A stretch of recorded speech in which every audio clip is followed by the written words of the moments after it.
Good morning, students. Today we will do a grammar topic. This is your English grammar book, a senior English grammar and composition. Today's topic is subject verb agreement, and you have done already this topic in your previous class, but we will revise it again. Children, I could say she is a nice girl, but I wouldn't say she are a nice girl. I might say we are good people, but I never say we is good people. This is called subject verb agreement. What is subject verb agreement? Subject verb agreement simply means the subject and verb must agree in number. This means both need to be singular or both need to be plural. You know about the word singular and plural? A singular subject takes a singular verb. A plural subject takes a plural verb. For example, here that monkey eats bananas. We have singular noun, that is monkey. And with singular noun, we are using a singular verb, that is eats.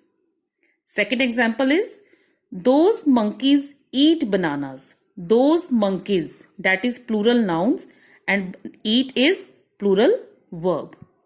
Now we will move to the rules of subject verb agreement.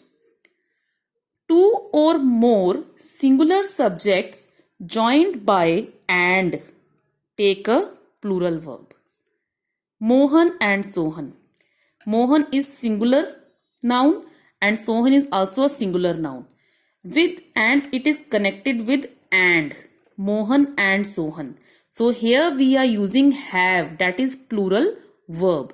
Means if you have singular one and there are two singular subjects, that is Mohan and Sohan, and both are connected with and, then we have to use plural verb here. We have one more example.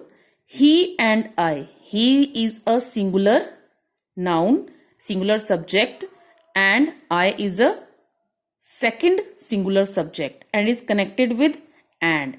So here we are using are, that is plural verb.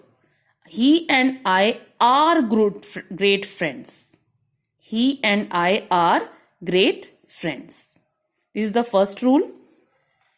Now second rule is, sometimes two subjects are regarded as representing one idea and then the verb is singular. Bread and butter. Bread is singular, butter is also singular. Both are singular subjects and connected with and. But both are representing one idea. That's why we have used here is, that is singular verb.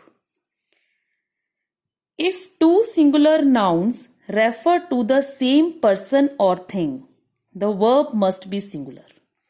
The poet and philosopher is dead. Is. Here, poet and philosopher refer to the same person. Means the poet is the same person who is also a philosopher. That's why we are using is. We are talking about a single person. The orator and statesman has arrived. Now the next one. If the article is used only once, articles the here, then if the article is used only once, then the two nouns refer to the same person and the verb used in singular. I will give you one example also. The poet and the philosopher are dead. The poet and the philosopher are dead.